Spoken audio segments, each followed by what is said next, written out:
เอาไส้ครีมออกแล้วก็ใส่ในซิปล็อกครีมชีส350 กรัมเนยจืด150 กรัมบลูเบอร์รี่แจมสตรอเบอรี่แจมวิปครีม4 ช้อนโต๊ะนมข้นหวาน4 ช้อนโต๊ะน้ำมะนาว2 ช้อนชาเดี๋ยวเอาเนยไปละลายก่อนครับเรามาทุบโอริโอกันครับ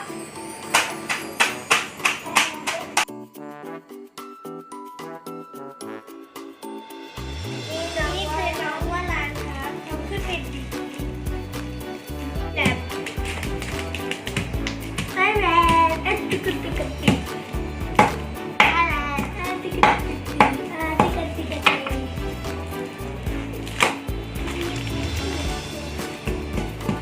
ให้มันเหมือนทรายนะให้มันเหมือนทรายเลยอ่ะห้ามให้มันเป็นก้อนๆโอเคไหมกันนิดเดียวต้องแบ่งเป็นทรายแบบทรายก็แบบนี้มันคือทรายไม่หรอไม่ใช่มันคือโอริโอที่มันอยู่ในทราย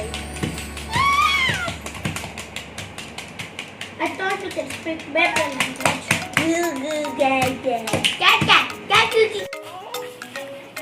ว่าจะทุบแรงตอนนี้จะเอาซิปล็อกไม่ต้องทุบแรงขนาดนั้นนะไม่ได้มาใส่เลยจะใส่ออยล์ในชาม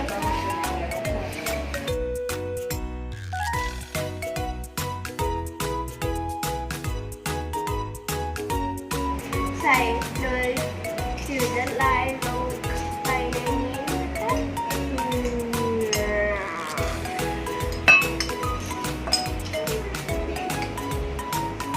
คนป๊อบลับปับปับป๊อบปับลับป๊อบปับแบบนี้นะแบบนี้ไม่ได้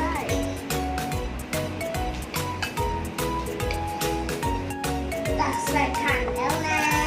แล้วก็ทำให้มันเรียบให้มันไม่ขึ้นขัดพี่นะพี่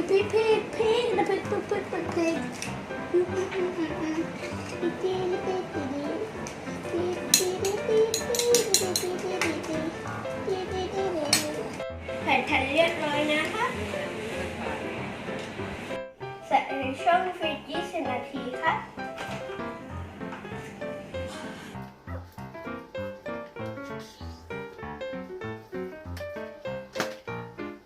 ใส่ลงไปนะคะแล้วก็เอาใส่สารอย่างนี้ไปด้วยค่ะแล้วคน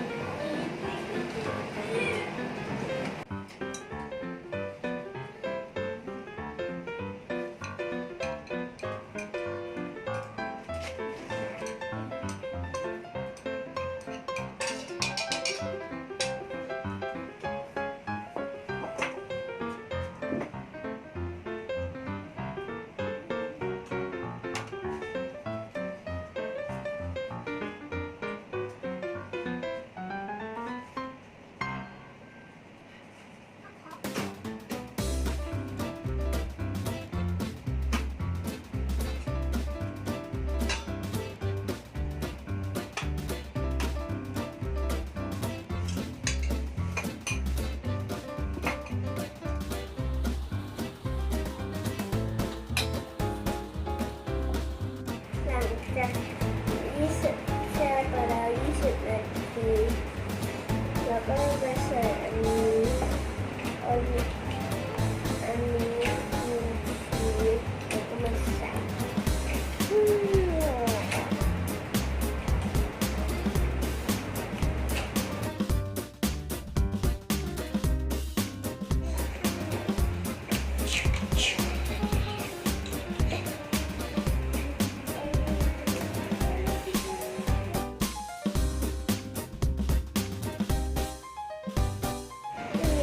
มันเท่ากันตรงได้ถ้ามันไม่เท่ากันก็ไม่เป็นไรต้องใส่แจม เสิร์ฟมันก็จะใส่แกมแล้วก็จะไม่เห็นมันก็ไม่เห็นแล้วก็จะได้กินเลยแต่ไม่ใช่กินใส่แกมเลยนะคะ Now it's time for the topping. Yay!